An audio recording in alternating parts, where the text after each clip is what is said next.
ஜீவவசனம் கூறுவோம், சகோதரரே சேர்ந்தே எக்காலம் ஊதுவோம். கர்த்தருடைய நாமம் உயர்த்தப்படுவதாக. கிறிஸ்துவுக்குள் அன்பானவர்களே, இந்த நாளிலும் ஜீவ வார்த்தை ஒன்றை நாம் கேட்போம். நீதிமொழிகள் 28:19 இப்படி சொல்லுகிறது: தன் நிலத்தை பயிரிடுகிறவன் ஆகாரத்தால் திருப்தியாவான், வீணரை பின்பற்றுகிறவனோ வறுமையால் நிறைந்திருப்பான். வசனம் மிக தெளிவாய் சொல்லுகிறது.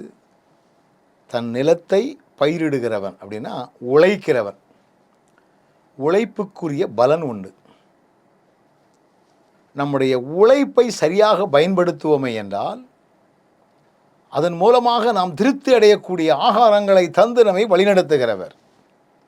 அதே நேரத்தில் இந்த வசனத்தில் வரக்கூடிய இன்னொரு பதம் பாருங்கள்: வீணரை பின்பற்றுகிறவன். வீணர் என்றால் யார்? வீணாக நேரத்தை, வீணாக காலத்தை போக்குகிறவன். தம்பி, நீ எங்கே என்னம்மா செய்கிற? நான் சும்மா இருக்கேன். அழகாக சொல்லுவான். தம்பி, நீ எங்கம்மா போயிட்டு வர? அப்படி சும்மா போயிட்டு வரேன். வேலை வெட்டி இல்லாமல் சும்மாவே பொழுதுபோக்குக்கூடிய மக்கள் இருக்கிறார்கள். டீக்கடை பெஞ்சின்னு சொல்லுவாங்க. ஒரு காலையிலே டீக்கடையில் போய் வா பார்க்கறது.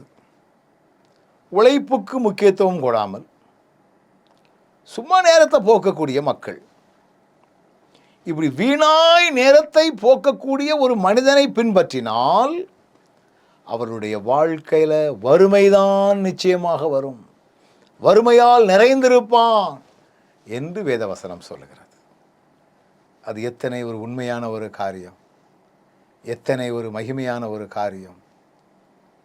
ஆண்டவரே, எங்கள் வாழ்க்கையில் நாங்கள் நிலத்தை பயிரிடும் பொழுது எங்களுக்கு திருப்தி கிடைக்குது. ஏன்னா நம்முடைய கையின் பிரயாசத்தை ஆசீர்வதிக்கிறவர் கர்த்தர். வீணா நேரத்தை போக்கி அப்படின்னு வீணாக நேரத்தை போக்குறவனோடு நாங்கள் அவங்கள பின்பற்றினா எங்களுக்கு வறுமை தான் உண்டு. எங்கள் வாழ்க்கையில் செழிப்பும் வறுமையும், திருப்தியும் வறுமையும் எங்களுடைய செயல்பாட்டில் தான் இருக்குது அப்படிங்கிறத புரிந்து கொண்டு வாழ எங்களுக்கு கிருபை தாரும்.